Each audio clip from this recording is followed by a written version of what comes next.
Market Prospects, delivering timely information and education to prairie farmers for over 30 years. Market Prospects is brought to you by the University of Saskatchewan's Department of Agricultural and Resource Economics and these sponsors. Log on to marketprospects.usask.ca to view past programs and for information on upcoming programs. Well, for our Market Prospects interview this week, we take a close look at the pulse crops, lentils and chickpeas. Joining us via Skype from Panama City, Panama, is Brian Clancey, the founder of Stat Communications. Mr. Clancey, thanks for taking time to come on Farmgate. You're welcome. I'm happy to do it.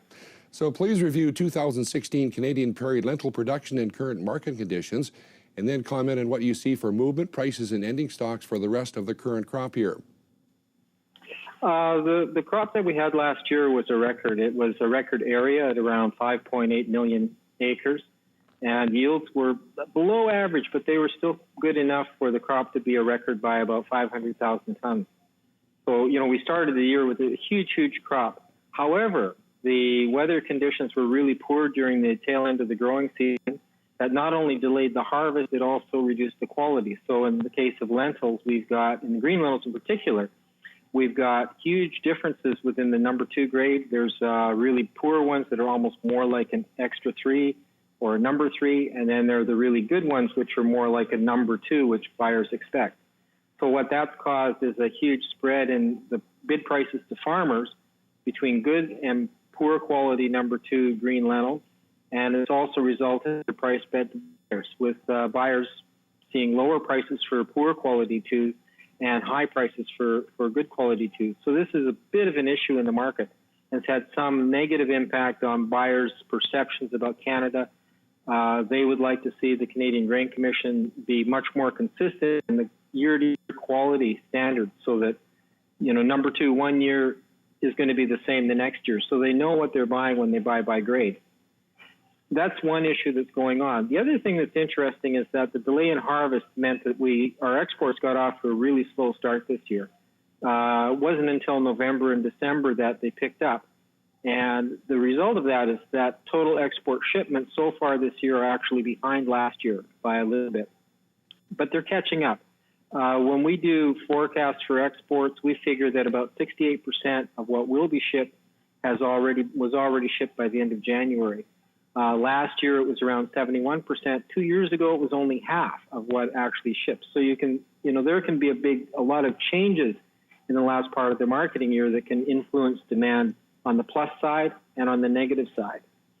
We have here a lot of issues facing us, particularly with the red lentils.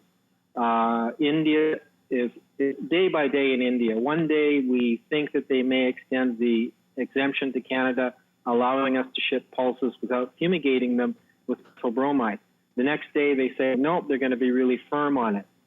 In this situation out of India is, to paraphrase an old expression, no news is bad news. And by that I mean if they say nothing, that means the exemption expires. That means that import duties on pulses will go back from 0 to 5% as they bring back existing policies. So what I'm thinking is that for the rest of the year, export movement has the potential to slow down in lentils. And the result of that is that we should see a huge increase in ending stocks from around 70,000 tons last year to about 540,000 tons this year. I originally thought that the ending stocks would be higher, but movement has been a bit stronger than I anticipated. But even at that, you're looking at a stocks-to-use ratio of around 20%. So when you think about that in terms of a year, that's over 2 months' worth of lentil supply will be left over at the end of the marketing year. So what is your forecast for Canadian acreage and prices for lentils for the 2017-2018 crop year? I'm expecting acreage to go down by at least 13%. It could go down a bit more. It really depends on what happens in terms of movement and price through the balance of the year. Last year's increase was almost exclusively in red lentils. This year's decrease is probably going to be almost exclusively in red lentils. Green lentil area should hold on because the market has been very good, prices have been strong, and movement has been decent. Red lentils, however, the prices are significantly below green lentil prices, and movement has been a little bit slower when you think about how much was produced, it's not that movement is slow, it's that it's slow relative to the amount of production we had. So we could easily drop back to 5 million acres and maybe even go under that. But if yields return to average, they would be higher than they were last year, and we would actually not have as big a drop in production. That suggests that it will be very difficult for prices to recover. Green lentil prices should be way lower on average in the coming season than they are this season, especially for large greens. And small greens would follow in sympathy with larges, so they would drop as well. And red lentil prices, I don't think that we're going to see a big change. I don't think we'll see any big increases there in price. So what's the current situation for chickpea supply, prices, and movement? And what is your forecast for the 2017-2018 crop year? When you're looking at chickpeas, you have to remember that Canada is a follower of markets. We don't set them. Other countries set the tone for the market, and we just fill in demand gaps where we can. So other countries set the price, and we follow that.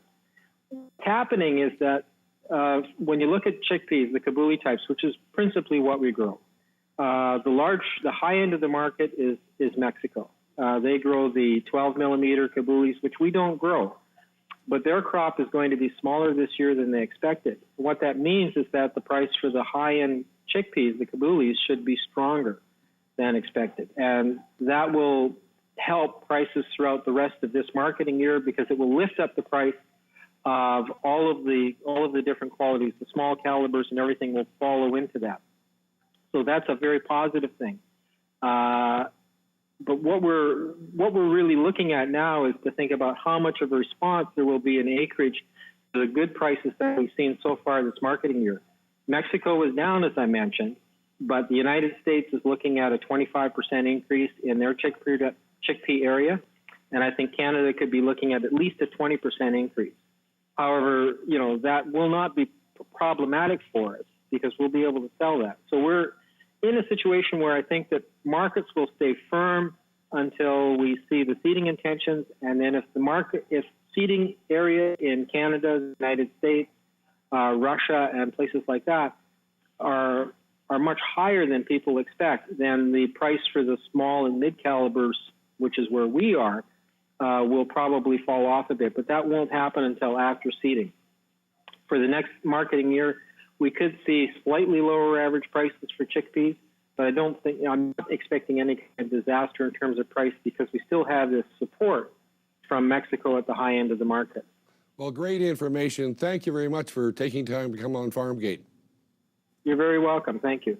Okay, we'll break again for a few commercials. Please stay with us.